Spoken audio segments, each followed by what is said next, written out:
actually.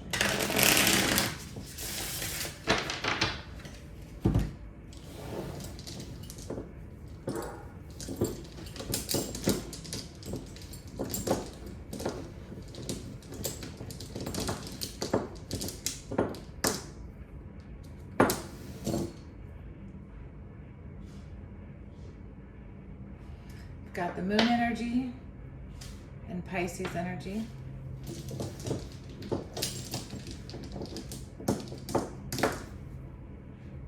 And Neptune. So strong Pisces, strong water.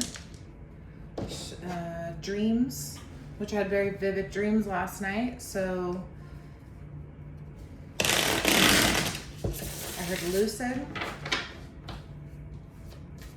Things are becoming lucid. It's getting real. We're blending. The worlds are blending. Angel. Angelic. Purification is leading to open the realm, the angelic realm. Dreams are the portal.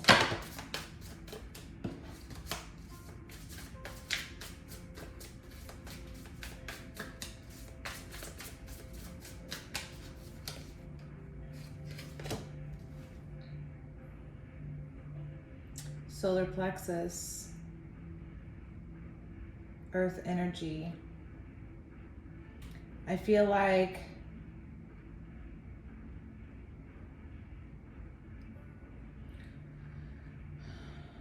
everything represents the concept of a portal, the reflection in nature, like when you look into a rose, or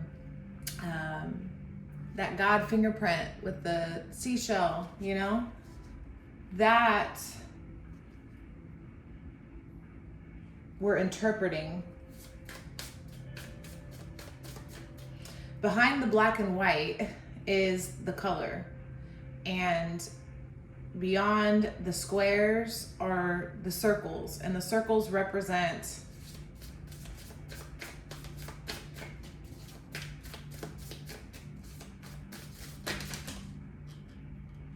space, fluid space,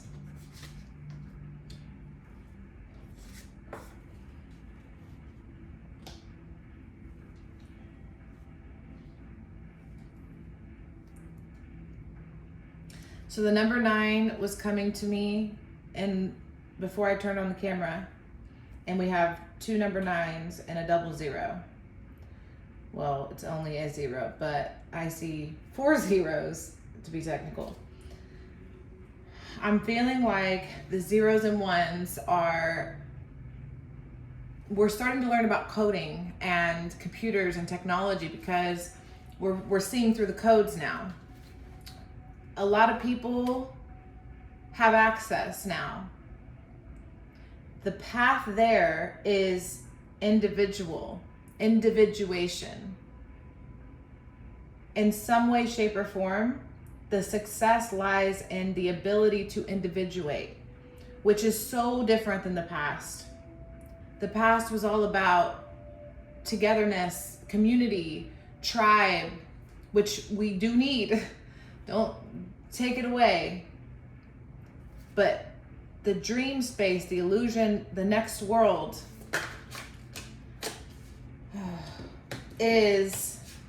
it's like when you walk into the afterlife, after space, dream realm, it's just you. You don't get to take your friends, you don't get to take your partner, your kids, or none of that. So it's not that we can't have tribe or community, but we need to recognize where we're individuals and how this has us separated from the psychic realm, the angelic space.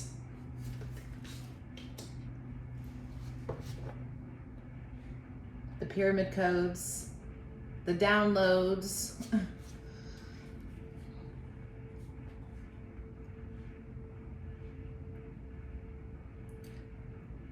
Crystals, crystal. Crystallist.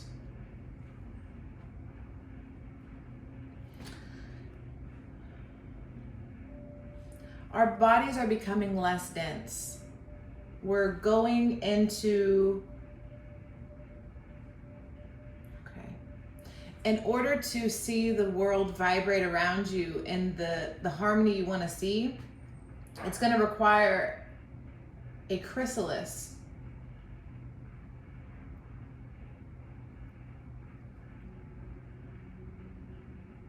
A deep knowing, a deep emotional understanding and connection with divinity, source creation, the reflection of yourself, a mirror.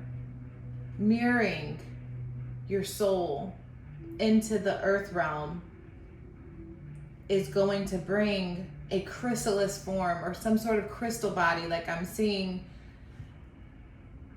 like people turning into angels or mermaids, you know, some sort of magical fairy-like thing. We're bringing this in. This is like, I'm also seeing Melanie Martinez, which, you know, she went from like baby doll, pretty face to like I don't even know what she is. I don't know her story. I don't know a lot about it. Actors, actresses. We fear so much of letting go of the building, of the material, of the physicality of it. But it's beautiful, guys. Like it's cry worthy to have this embrace. I remember one time in a realm where I was held by a being like, it felt very nurturing, very remembering, like I knew it. And the being was huge and encapsulating, like it took over me, but like I could clearly tell the earth body version of me, the girl human form, was a temporary existence, and in the arms of this being was home. And it reminded me that it's not forever here. This dense, heavy space, this physical body is not forever home. And that's where we're struggling as people right now, is we're needing to make a choice. Do we want to fly again? There's another 9. 9. Number 9. Strongly number 9. Because 9 leads to 10. And 10 is out of here. So we go 0, 9, 10. Well, we go 0, 2, 9, 10. Well, there's more. But balance. Slow down. Slow it down. It's giddy. It's exciting. It's like exhilarating. It's on fire.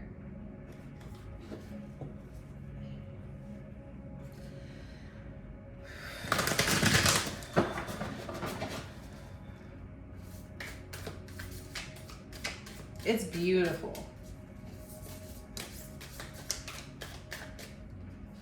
Words can't even describe it.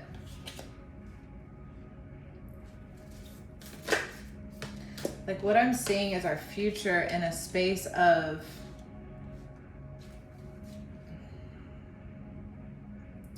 it's not necessarily to say utopia or bliss, but it feels so exciting in comparison to where we are presently.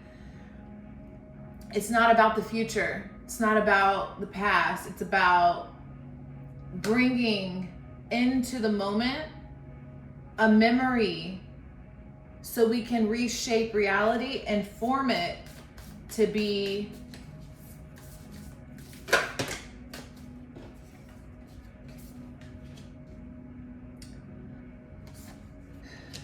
form it to be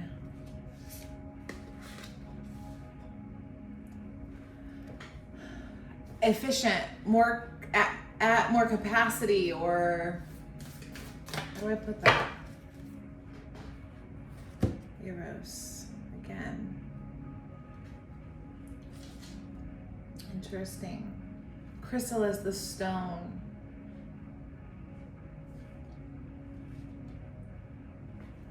All right. This one's super deep, guys. Of course, Neptune would bring this out. It's a slow-moving planet. The color blue. Throat chakra. It's very hard to speak about what we know, because when we were little, we were told, no, that's not real. There's no monster under the bed. There's no fairies flying around. We were told all that. But the show Thumbelina, does anybody remember Thumbelina? I remember as a little kid watching that, or Fantasia, or whatever. Anything that was very,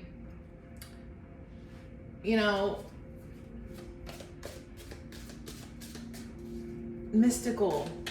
And my memory serves me differently than what everyone tells me it to be. My memory and my perception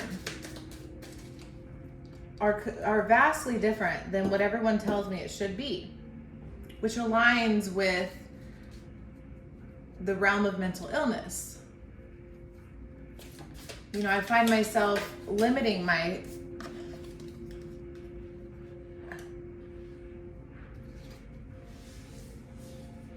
feelings because I have to tone myself down for people. And I think what that is like, it scares people, because I've seen someone super psychic completely lose touch with reality to the point where it's imprinted on me from a young age. I watched a psychic person go to a mental hospital, drugs, all these things for years and years, shunned, ostracized, and cast out of society. Someone deeply close to me. And then the same similar psychic things happen to me, and I have to decide, do I want to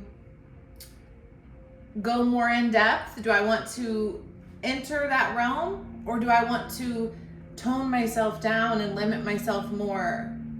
We do that a lot. We limit ourselves more and more and more and more.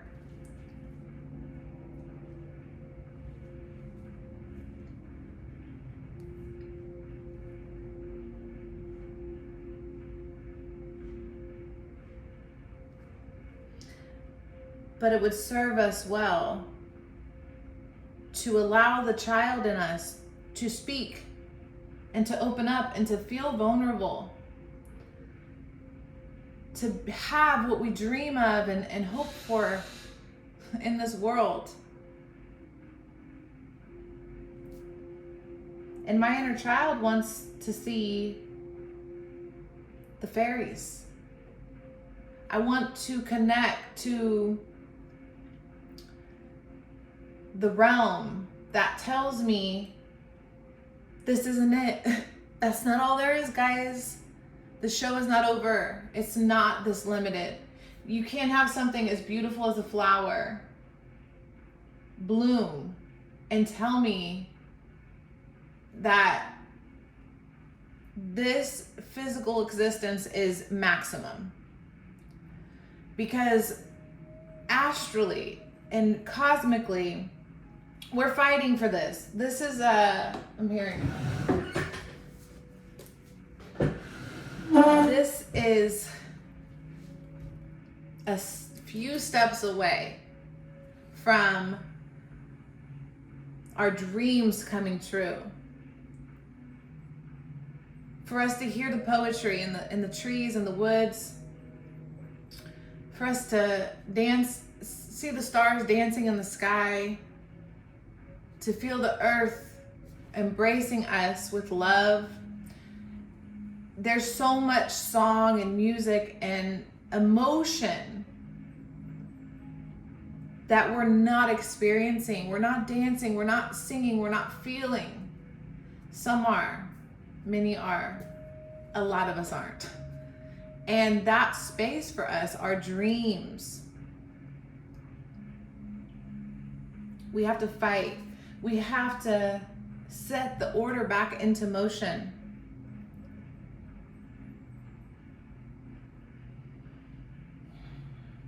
It's about making this choice.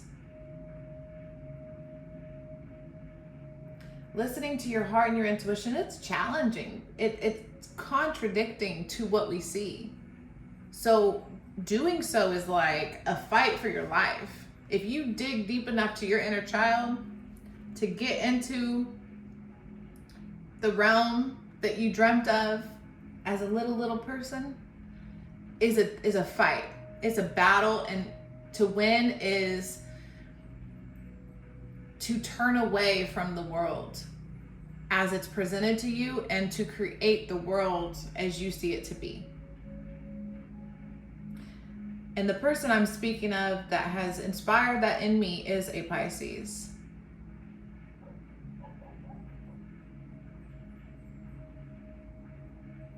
And I believe she's helping me channel this message.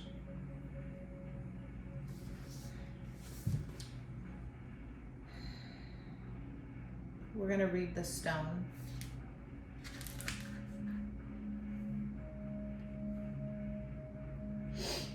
If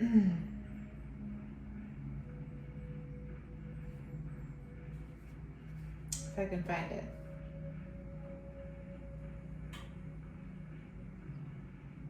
Not really good with, what do you call this? Numerals.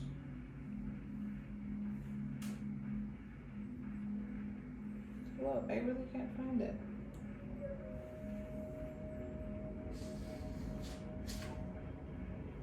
Oh, ha, got it.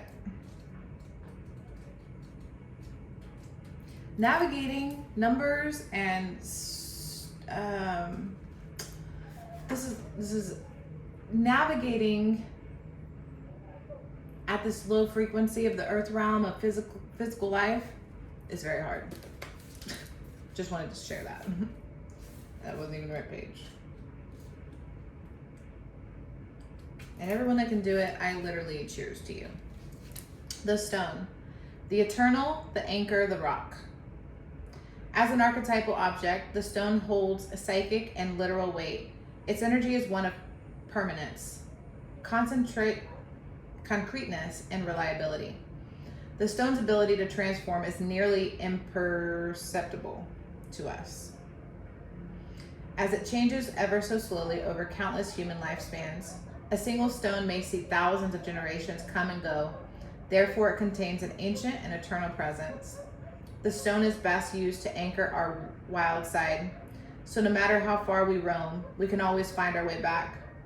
The stone tethers us to earth, helping to ground and connect us to stillness, quiet, and peace. When this card appears, it is likely the stone is a remedy for what it ails us. Humble and easily unnoticed, the power of the stone balances the frenzy of our world. I believe that is very beautiful, because as I want to float away and connect to the dream realm and the astral realm, as many tend to do, they disconnect completely from reality and just float away. As much as that calls to my heart, and I want to go deep and I want to dive into outer space, I think that staying grounded can also be such a beautiful experience. While dreaming and hoping and wishing and bringing in the new world is coming and is a part of the chaos, I also have learned through, lessons, through Saturn discipline, like hardcore Capricorn, like fighting me constantly. I can also see the beauty in being grounded, which is the flower. The flower is the grounded representation of the ethereal, of the beauty beyond, the spirals and the circles that we can access in the imagination, in the dream world. But when you see it manifested as a physical flower, my God, like how can you not like bask in that glory? It's just beautiful. It's absolutely magnificent. And I think that's what the stone represents, is grounding in the energy. Yes, fairies, dreams, everything is beautiful. But let's inspire, let's create, let's fight for this. Let's show the world. Let's materialize what we know in the astral space, what we know in the dream world. If you're lucid dreaming, if you're capable of astral projection, if you can access that space, show it. Let's ground it in. Let's be strong. Let's access our inner warrior and attain that in physical form. Be in the world, but not of the world. Be capable of showing the world the dream that you have, this vision that you create. It's easy to get carried away. It's easy to flutter away. As my fairy folks can understand and agree with, it's easy to get captured. It's easy to capture that beautiful butterfly and put it in a cage and say, well, I want this beautiful thing and I want to have it. Yeah, we do. But we also want to have it, meaning like we want the butterfly to come to us when the butterfly feels safe and free to do so. Not just when we want to put it in a cage and have it for our whatever.